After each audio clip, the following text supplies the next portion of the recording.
Salut les gars! Comment ça va? Bah ouais, écoute, ça va tranquille, tu fais quoi là? Je pense à vous les gars pendant que vous bossez.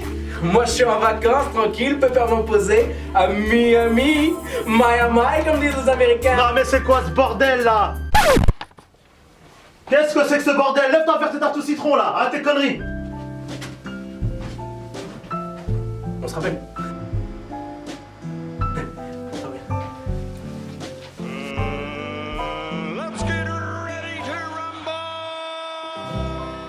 Et donc pour cette recette, il faut 175 g de beurre, 200 g de sucre glace, 250 g de jus de citron, 12 g de poudre à flan ou d'amidon de maïs et 4 œufs. On va commencer notre recette en faisant fondre le beurre. Une fois que le beurre sera fondu, on va l'incorporer au sucre glace et on va bien mélanger pour que ça soit bien homogène. Sans laver la casserole, on va verser immédiatement le jus de citron afin de le faire bouillir. Et là, c'est une partie très importante de la recette. Il faut bien veiller à incorporer la totalité du beurre dans le sucre glace avant de verser le jus de citron. C'est très important si vous voulez pas avoir des grains de beurre dans votre appareil. Alors que l'on mélange les trois ingrédients, on va créer ce qui s'appelle un bain-marie. C'est une technique de chauffage qui présente l'avantage d'éviter un apport de chaleur trop brutal et permet de contrôler le chauffage en évitant à peu près tout risque de calcination.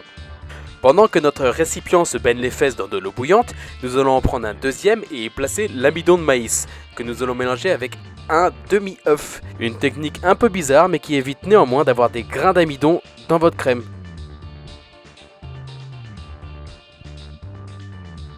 On mélangera jusqu'à ce que l'ensemble soit homogène et après seulement on pourra y verser le restant des œufs.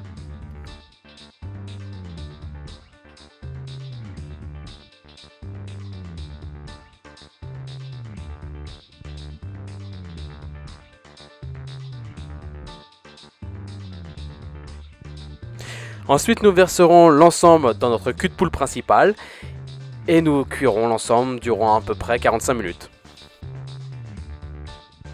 La crème citron va commencer par figer sur les bords, donc n'hésitez pas à le mélanger régulièrement.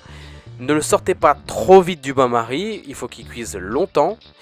Et une fois qu'il est pris, je vous conseille de le verser dans un autre récipient et de lui mettre un film cellophane sur la tête.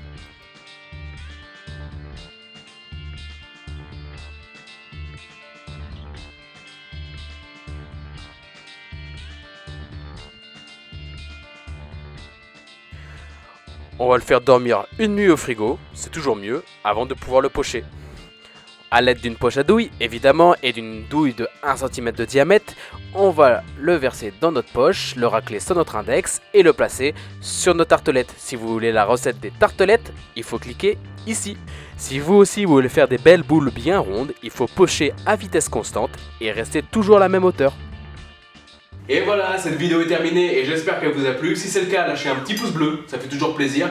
Dans le cas contraire, si vous aimez pas ma recette, si vous la trouvez trop compliquée ou si simplement vous aimez pas ma tête, je vous conseille d'aller voir Tao de la chaîne Cuisine Moi. Il vous propose une autre méthodologie, une autre recette, une autre façon de faire. N'hésitez pas à me dire ce que vous en pensez dans les commentaires. Et si vous voulez apprendre à faire la meringue sur les tartes au citron, c'est justement le sujet de la prochaine vidéo. Si vous voulez pas la manquer, n'hésitez pas à vous abonner, à me suivre sur les réseaux sociaux, Instagram, Facebook, tous les liens sont dans la description. Moi, je vous dis à la prochaine.